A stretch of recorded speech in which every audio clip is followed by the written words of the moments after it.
são resistências por parte dos espíritos das trevas.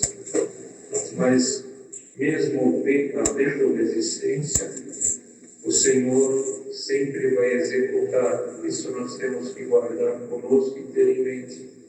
Que o Senhor sempre vai executar tudo aquilo que Ele determinar na vida de um homem, de uma mulher, de uma família, de uma igreja, de uma nação. Tudo que o Senhor determinar, isto vai ser executado. Nós não entendemos, amados irmãos, os propósitos de Deus. Está escrito que o que é luz é para nós, mas o que é mistério é para Deus.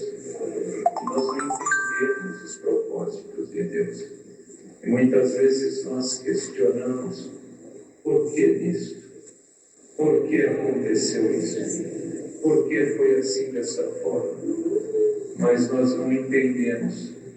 Mas o Senhor, nada se furta ao seu controle, ao seu domínio, ao seu olhar. E tem coisas que acontecem que é o querer de Deus. E tem coisas que acontecem que não seria o querer de Deus, é permissão de Deus. Tem coisa que Deus quer e tem coisa que Deus permita que aconteça. E aqui, amados irmãos, o Senhor, Ele estava um pouco inconformado com o seu povo, porque Ele falou assim: esse povo eu formei para mim, para que Ele me desse louvor. A finalidade que Deus tinha formado aquele povo era para que aquele povo desse louvor a Ele. Porque no Salmo está escrito assim: tudo que tem fôlego, louvai ao Senhor. E o Senhor, Ele sempre recebe louvores dos pássaros, dos animais do campo, dos animais das florestas, dos peixes.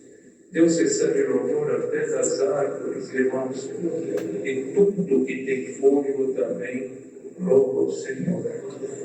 Mas o ser humano sempre foi mais complicado. O ser humano sempre rejeitou as coisas sagradas. Eles sempre buscaram coisas palpáveis, visíveis. O ser humano, muitos eram pagãos e eles não se conformavam em ter um Deus que eles não enxergavam, que eles não os apalpavam. Então, eles sempre criaram deuses para si.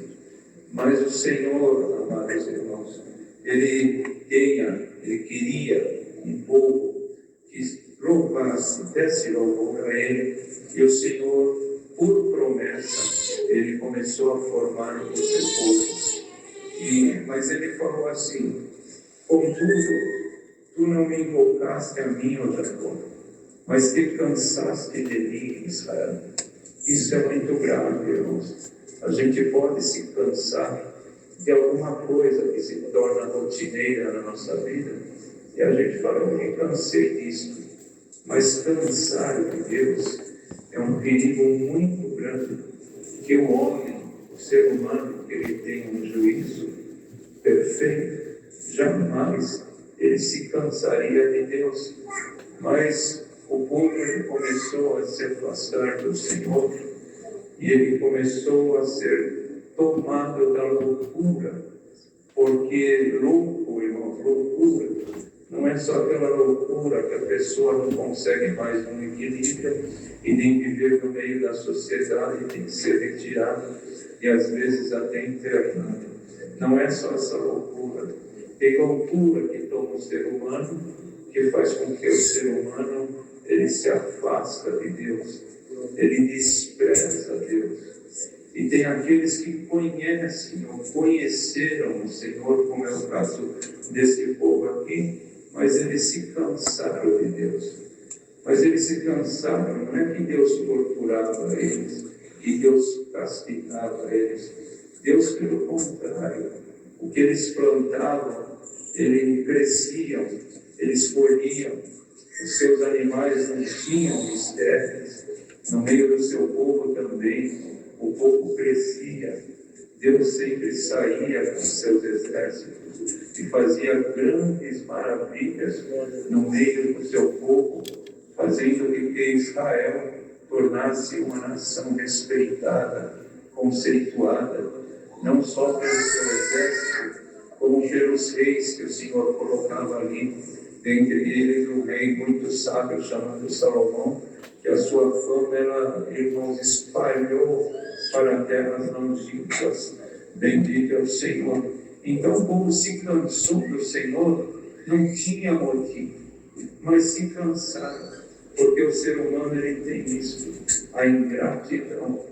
Mas bem-aventurados são aqueles que não deixam nunca a ingratidão tomar o seu coração. Nós, irmãos, estamos aqui, não tem motivos, nenhum de nós que estamos aqui, não tem nenhum motivo para um dia nós nos cansarmos do Senhor, porque o Senhor ele só nos traz benefícios, o Senhor ele só faz livramentos para nós, e fora isso, o Senhor fez um bem para cada um de nós, um bem que é imensurável, não tem nem todo ouro, nem toda prata desse mundo poderia comprar o benefício que Deus fez para cada um de nós, que é o Senhor nos tirou do jugo do pecado. Nós éramos mortos nas obras más, nós não tínhamos salvação, estávamos caídos à beira da sombra da morte, e o Senhor nos comprou com o sangue do seu Filho Jesus Cristo, nos resgatou e nos lavou também. Nós estamos aqui, irmãos, temos que considerarmos isso.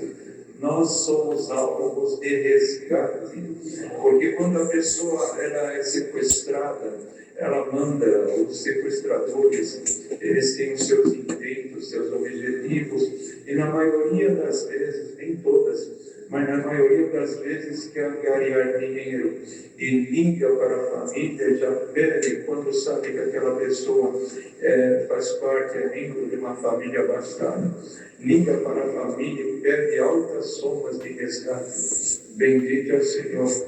E nós, irmãos, estávamos à mercê do adversário, presos no pecado, e o Senhor nos resgatou. Fomos resgatados pelo sangue precioso do Senhor. Se qualquer um de nós tombarmos, e aqui, irmãos, o nosso fôlego sair do nosso corpo, nós temos certeza, porque carregamos em nós essa convicção, que nós partimos, mas nós partimos com uma esperança, não com um pavor, nós não partimos com medo e aflição, nós partimos com alegria, com a esperança de ver a face de Deus como ela é.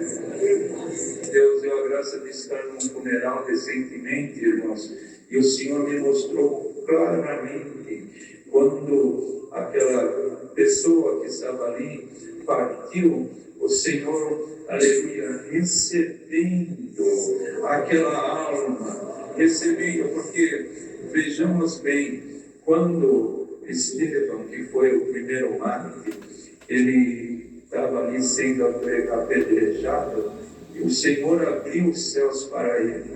Ele falou ali para aqueles que estavam ali: eis que eu vejo os céus abertos, o trono de Deus e Jesus Cristo de pé. Bendito é o nome santo do Senhor. Irmãos, se vemos citando o Senhor Jesus em todos os lugares, fala que ele sempre está sentado à destra de Deus.